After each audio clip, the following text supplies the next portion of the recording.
Good evening. Oh. Is everyone rolling? Huh? What's that? Afternoon, yeah. Yeah. It's not past 6, so I guess it's afternoon. Deputy Chief Collier, you can just start off by telling us why we're here today. Good afternoon, I'm Deputy Chief Collier. Today we're here at the aquarium. We're conducting an active shooter scenario here at the aquarium. Okay, I'll start over again.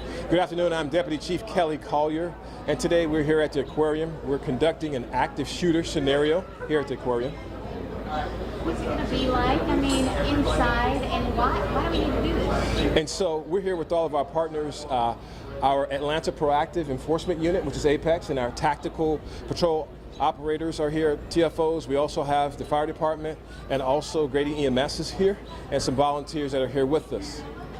So, sir, you have this big, beautiful training center. Why take it out to the city when you could do it back in the town? Right. So, as we train in different locations, it helps us to be ready and more in a more diverse atmosphere.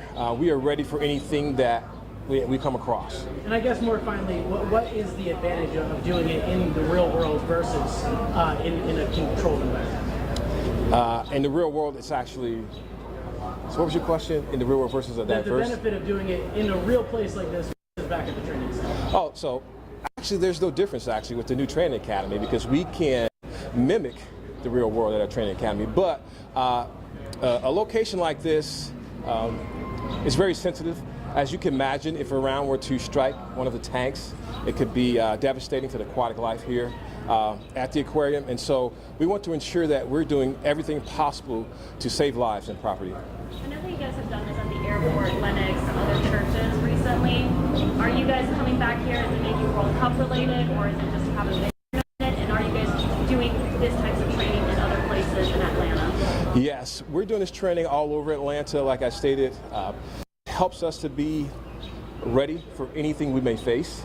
The more experience we have, the better off we have when it comes to, like I said, protecting lives and property. So we can expect airport in Lennox sometime soon? Possibly. Okay. And We're going to move to Deputy Chief Hampton because you mentioned FIFA and those large events. So I'm going to bring him up to the podium to address those questions. Good afternoon, Deputy Chief Charles Hampton Jr. of our Special Events Division. So yes, to answer your question, it's very important for us to do exercise like this out in the area that we will be patrolling when it comes to FIFA. We know during the World Cup, Fan Fest will be right here in Centennial Olympic Park. We'll have thousands of citizens here visiting our beautiful city. And so we want to practice in areas that's conducive and where people will be. So you mentioned about the training site. So yes, that gives us practical exercise. But here, this is real world, and that we really can mimic what we will face if the actual call comes up. Can you take us inside? What is it going to look like? What is it going to sound like? What is it going to feel like for these officers? It's going to be real. They'll use live ammunition, so the actual bang, firing of the guns, and that's important for the officers, again, to know if caught where they have to perform those life-saving events, they can do it right here, so they'll know what a gunshot is. They'll know what the fire department would do, how they will react to deal with any type of mass casualties events. So again, this is just a great exercise for us to ramp up our skills as we prepare for these large-scale events. So you talked about other events. So we did this similar at Mercedes-Benz Stadium.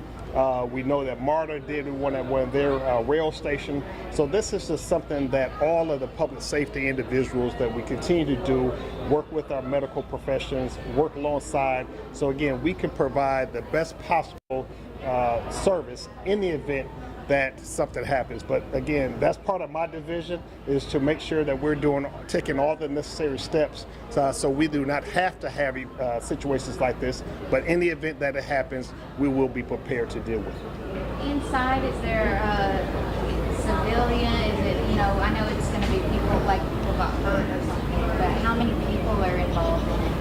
I'm not sure the actual numbers of the exercise, but traditionally in exercise we want to mimic, so we'll have people who are acting as staff, We have injured people, people running, chaos. So we have a lot of volunteers to help us provide for this real life situation. And how many officers, and are they just officers in your division, or are they across the department, across the city? So this, as Chief Collier mentioned before, this is units from our Apex unit who train and work together daily, and then also members of tactical field officers who are assigned to various units within the Atlanta Police Department. You guys are here until 11 p.m. What is usually the process? You guys go through a scenario and then you talk about it, do it again, or do you change the scenario? Well, the first most important part is safety. And so a lot of time is spent to make sure that weapons are safe, rendered. They go through a security check before entering into the scenario. So that takes time. We don't want to overlook anything. So we're making sure the ammunitions are out of people's pocket. And so then you'll go through the scenario, work with the volunteers to say, hey, these are the type of things we want you to do. And then lastly, after the scenario, there is an opportunity for a debrief to really critique what went well, what went wrong, rules for improvement, and things like that. What are some of the weaknesses you look for in exercises like this? A lot of times it's communication. Making sure that our radios can transmit. So again, these are why we like to come to facilities like this, because will it be some dead spots where we can't communicate? We like to find that out now. So if we need to do any type of infrastructure with our communications department, we can make those necessary changes right now. Sometimes it's even with equipment. It may be a piece of a firearm. It could be how you have tourniquets or things on your belt.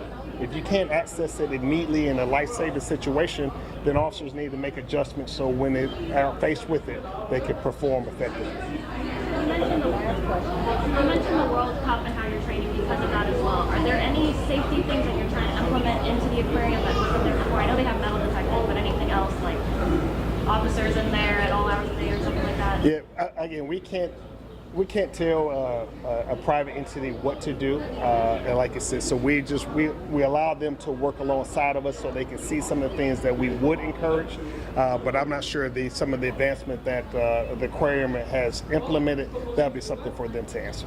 We do thank you for the partnership. Yeah, obviously, yes, we do thank them for the partnership. Thank you.